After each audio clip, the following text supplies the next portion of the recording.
1967 गुरुवार को रिकॉर्ड चला है। ओम नमः शिवाय। पितुमात सहायक स्वामी सखा तुम ही सबके रखवारे हो, जिनका कोई और आधार नहीं उनके तुम ही एक सहारे हो।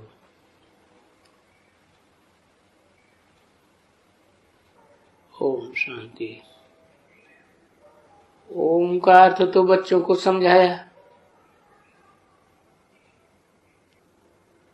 मैं आत्मा हूँ, मैं आत्मा अपने अंदर दिव्य गुणों दिव्य शक्तियों की स्थापना करने वाली हूँ।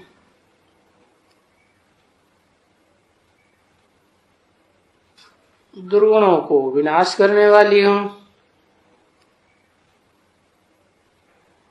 और जो सद्गुण आए हैं उनकी पालना करना मेरा काम है।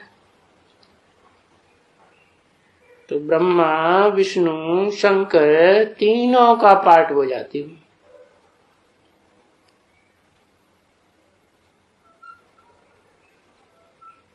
तो कहते हैं ओम शांति। माना आ से ब्रह्मा, ऊ से विष्णु, मां से महेश, तीनों कार्य करने वाली मैं आत्मा हूं, शांत स्वरूप। अभी कहते तो सभी ऐसे हैं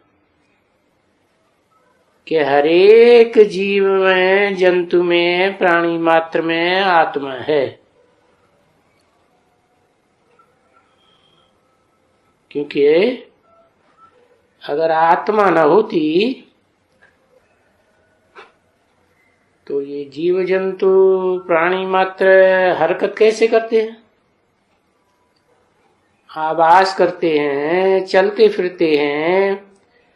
माना इनमें कोई चैतन्य है, शक्ति। तो जो चैतन्य शक्ति है उसी का नाम आत्मा।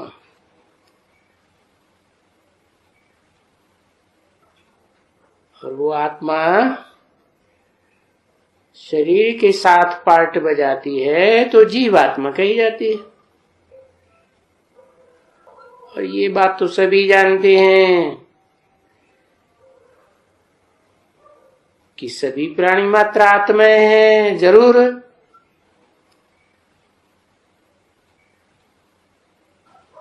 और फिर उनका एक बाप भी है। सब आत्माओं का एक बाप। पर शरीर जो हैं उनका अलग अलग बाप है।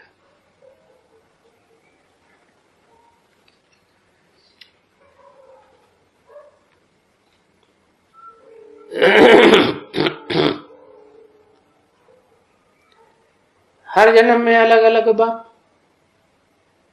कोई की 84 जन्म होते हैं तो 84 बाप।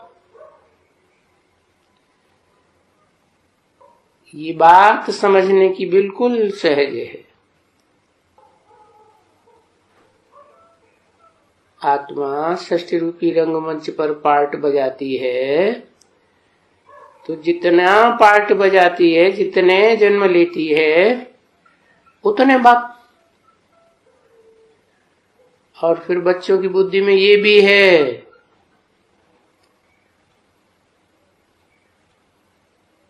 कि हद के बाप से हद का वर्षा मिलता है।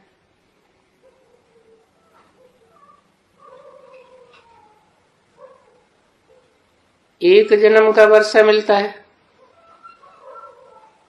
वो भी किसी को थोड़ा, किसी को ज्यादा।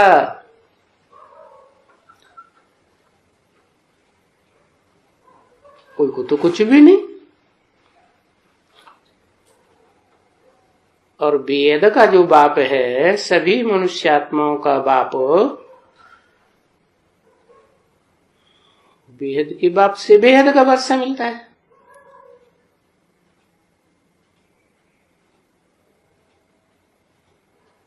और वो तो प्राणी मात्र की आत्माओं का बाप है।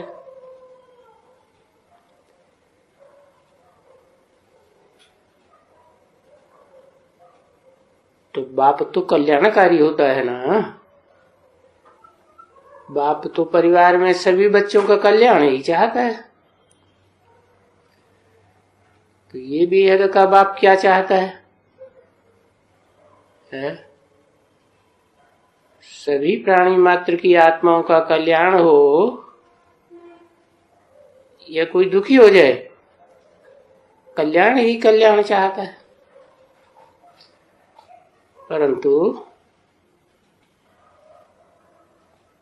ड्रामा ऐसा बना हुआ है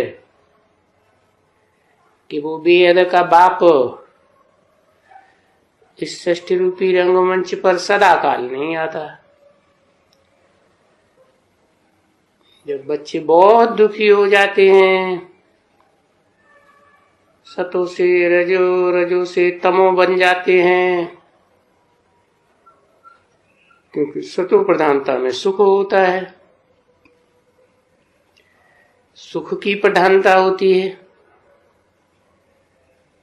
रजो प्रधानता में थोड़ा दुख भी, सुख भी, और तमो प्रधानता में तो दुख ही दुख। जितना तमो होते जाते हैं उतना दुख बढ़ता जाता है। और जो बेहद का बाप है वो तो इन तीनों गुणों से परे है, इसलिए उसको त्रिगुणातीत कहा जाता है। और पाठ भी तीन गुणों से अतीत का बजाता है। उसको कभी नहीं कहेंगे कि वो सत्व प्रधान है, नहीं, वो तो सदा सत्य है। प्रधान होने की बात, न्यूनतम होने की बात, मध्यम होने की बात ही नहीं। तो ऐसे बेहद के बाप से सभी प्राणी मात्र को बेहद का वर्षा मिलता है। और मिलता कब है? मिलता तब है जब सारे ही प्राणी मात्र इस सृष्टि में दुखी दुखी हो जाते हैं। तब वो बाप आकर के नई सृष्टि की रचना रचता है।